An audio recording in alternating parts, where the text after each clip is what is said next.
Welcome to the How to Scale Commercial Real Estate Show. Whether you are an active or passive investor, we'll teach you how to scale your real estate investing business into something big.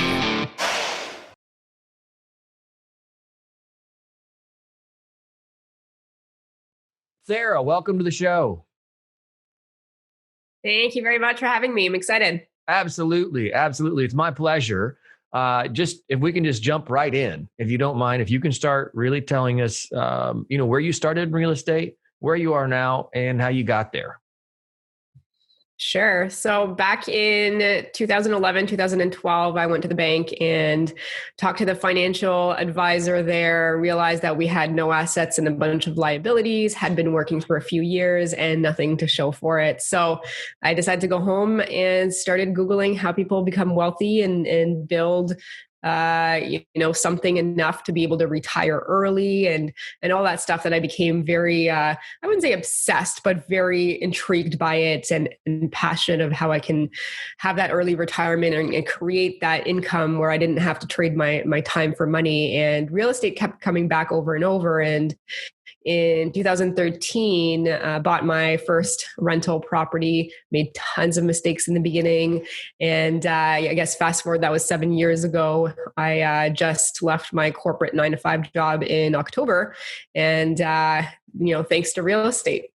That's fantastic. So give us an idea of really where you are now. Like what does life as a real estate investor look like for you now?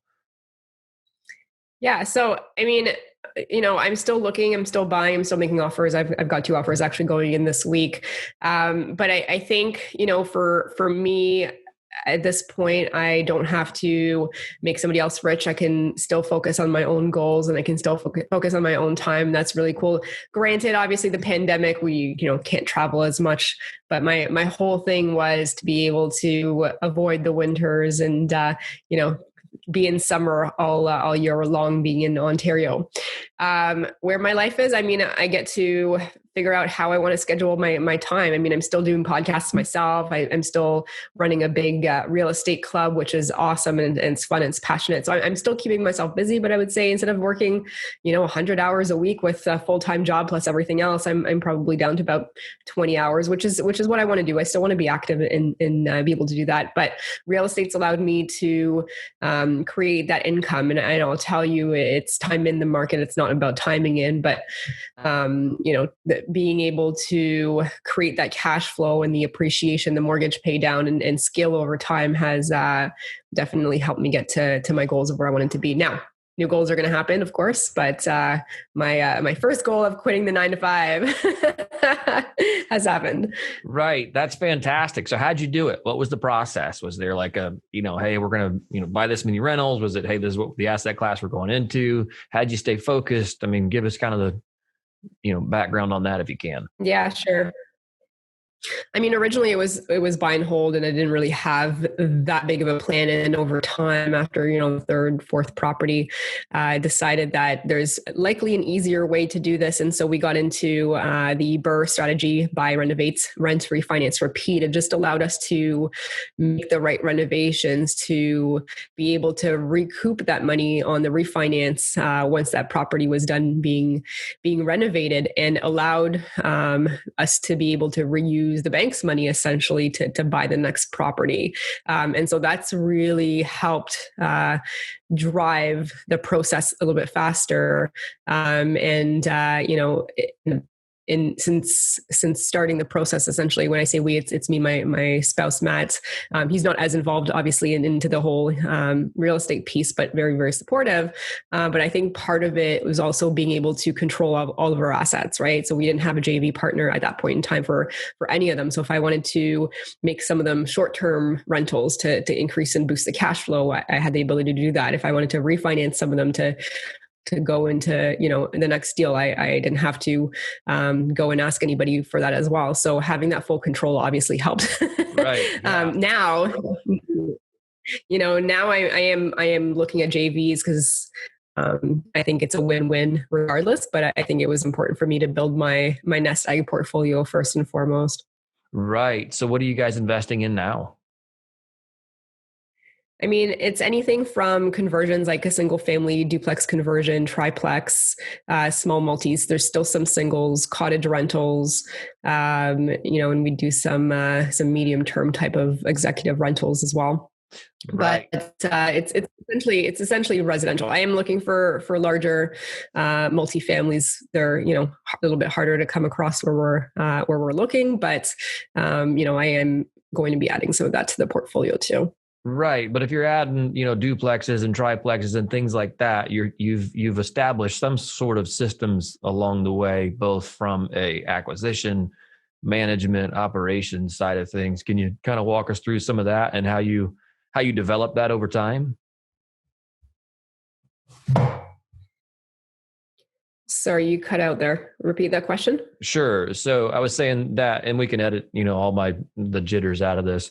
That you've started buying duplexes and triplexes and things like that. And so you've developed some sort of systems along the way that have allowed you to scale, be it from the acquisition side, from the operations side, things like that. Can you walk us through some of kind of how you develop those systems and, just kind of give us some background on that? Yeah, absolutely. I will say, in addition to systems, the team that you have in place is going to be critical to somebody's success that's looking to scale, right? So having your right mortgage broker, your right accountant, right real estate lawyer, et cetera. And they're not all duplexes and triplexes. Many of them are still singles, but looking at the numbers, ensuring that you're purchasing plus your reno costs, you're going to have that profits to be able to pull out when you get your ARV, your after repair value.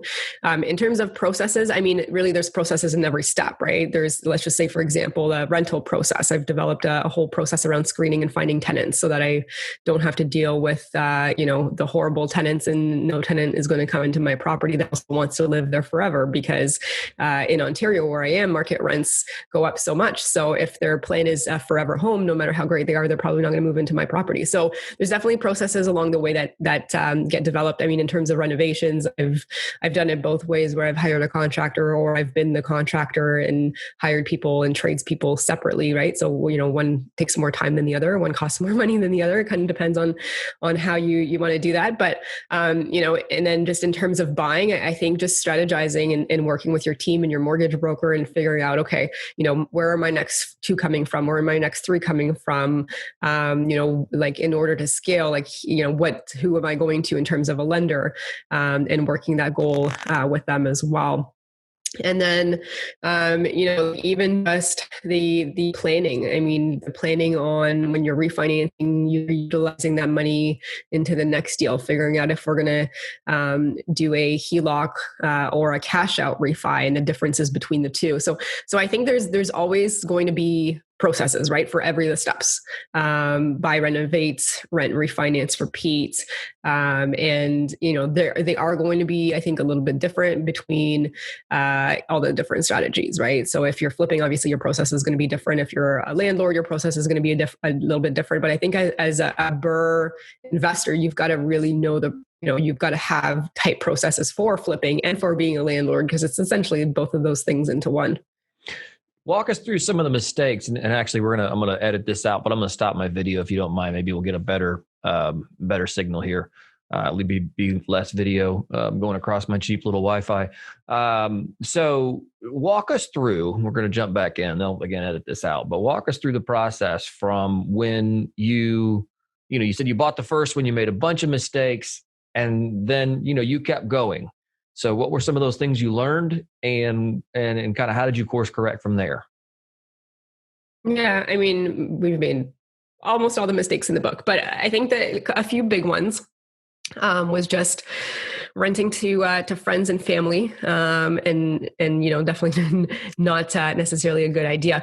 But just not having the right team in place goes back to just ensuring that your success, you've got the right team and you've got the experts on your team. But we didn't use the right realtor. We used a realtor that was not local, that wasn't really well versed into the investing realm. And luckily we did okay. But it was a lot harder in the beginning not having the right realtors on your team, the right local local realtors that understand the numbers. Originally, we went to the bank. So, the bank and all lenders have different criteria. So if your goal is to scale and you go to the bank directly, you're going to be capped very early on and you're not going to be able to keep scaling. So we went to the wrong bank. They wanted more down payment each time. And then I met, a mortgage broker that was helping me. And then we had to unravel the original mess, but I could have been stopped at a handful of properties, 3, maybe 4 with a certain bank, because all of them have different criteria. So it is important that you do have that right team on your side so that okay, this lender is going to be the right for my first 4, 5, 6, the right one. And then it's going to be this other lender based on my situation. So that's going to be another one. And then there's reno mistakes, or, mistakes along the way that you learn from. So here's an example. It was a $20,000 mistake of, we bought a house and there was no attic hatch and the seller had covered it on purpose. And the tenants were complaining about a weird smell. Anyways, long story short, when we took it down, there was vermiculite asbestos and black mold, and we had to spend $20,000 to remediate it. But I'll tell you, over time, that property has done really well. So, but it sucks to have to pay $20,000 when you didn't expect to. And the seller had tried to hide that, but it is what it is. You live and learn. And now I do not buy anything without seeing the attic. Right. Yeah, absolutely. I want to circle back to the financing thing. You're not financing, but the financing conversation, because you said using the wrong lender. So I just want to kind of highlight that you used the wrong lender out of the gate, and they were going to cap you at what you were doing. How did you, one, not take it as this, no one wants to lend me money, and then you tied up? Is it right? You then went and met a mortgage broker, and that mortgage broker then has access to a whole bunch of different lenders, so they kind of know who to plug you in with depending on what you're trying to do. Is that the way that works? Yeah, exactly. So this particular bank just was not investor friendly. And so they wanted 25% down, then 35% down. And then I'm just why am I having to put more and more down on every single new additional rental property that I had? And, started at that point in time talking to a couple other investors, because that was probably house number 3. They're like, yeah, we're still getting 20% down, so your network is also really important. And I'm like, well, how is this even possible? And they're like, well, let me connect you with my mortgage broker. And then so I started talking to her, and I still work with her to this day. She's been awesome. But yeah, that's exactly. So not all lenders look at the same things. Some of them will look at your debt ratios and versus your income. Some will look at how much cash you have sitting in your bank account, as an example, and the next property income ratios. So many lenders will look at different things, and some of them, we're putting in an offer on a house this week that is missing a portion of the ceiling. Well, chances are that's not going to be qualifying with any typical bank lender or institutional lender, so that we'll be closing with private funds, fixing it up, and then going to refinance it with a bank lender at that point in time. So there's always different things, but I'll tell you, the bank, they're not going to tell you how to maneuver through all of this stuff. There's just going to be figuring out if you fit in their little square box, and if you don't, they're like, sorry, you're SOL, Right. No, that's fascinating. And I think a lot of times we can assume we have a bad project, or there's something wrong with us, or that maybe, this process just doesn't fit for what I'm trying to do. But it sounds like you're telling us that we can go out and talk to, 10 different banks, and we'll have 10 different sets of criteria for what they want to lend on.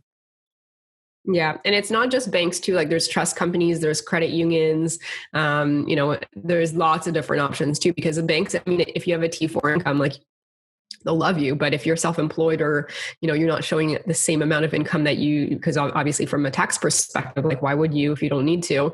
The big A lenders, the big banks don't like that. But, that doesn't mean that you can't go to a credit union or a trust company. So just having to maneuver through all of that stuff, you might as well work with a mortgage broker. The majority of the time, they're not charging you for it anyways.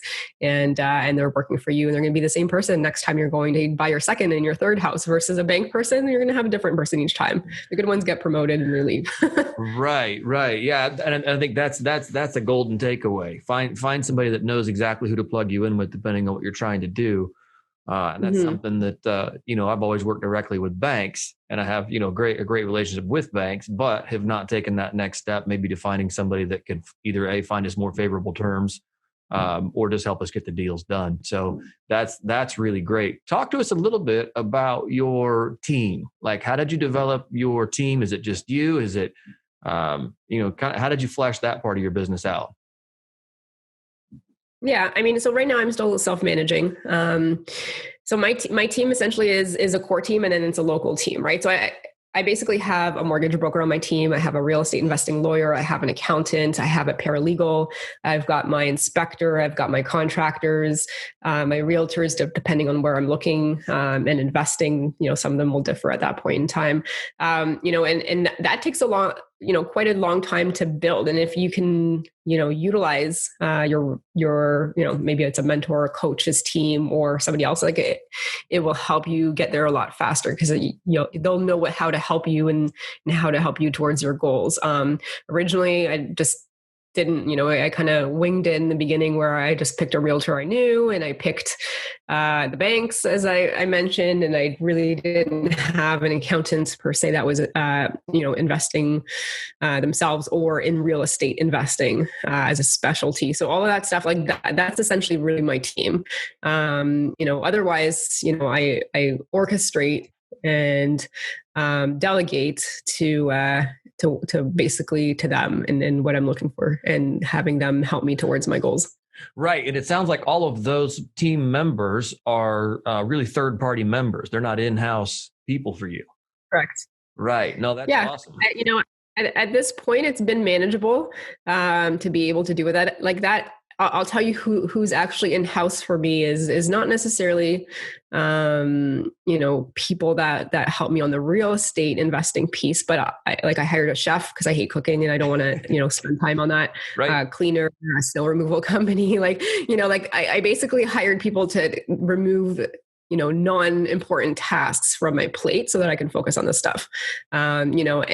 And I do have some VAs, and they help me with the podcast, and I've got a branding manager as well that helps me with my website and stuff like that. But so that's my internal team, I suppose. But in terms of real estate investing per se, I mean, maybe down the road as I scale, I may hire a few people, but I think right now I've got an efficient team, utilizing the third party that I have, and they're top-notch individuals. And so at this point in time, if anything, I might just hire out property management probably as the next step, but I've got a great person for that too. So, at this point, if third party, folks are doing the trick, then might as well. Right. Oh gosh. Yeah. I mean, I would head towards that long before I brought people in house, if I could choose, because it just relieves a lot of the responsibility.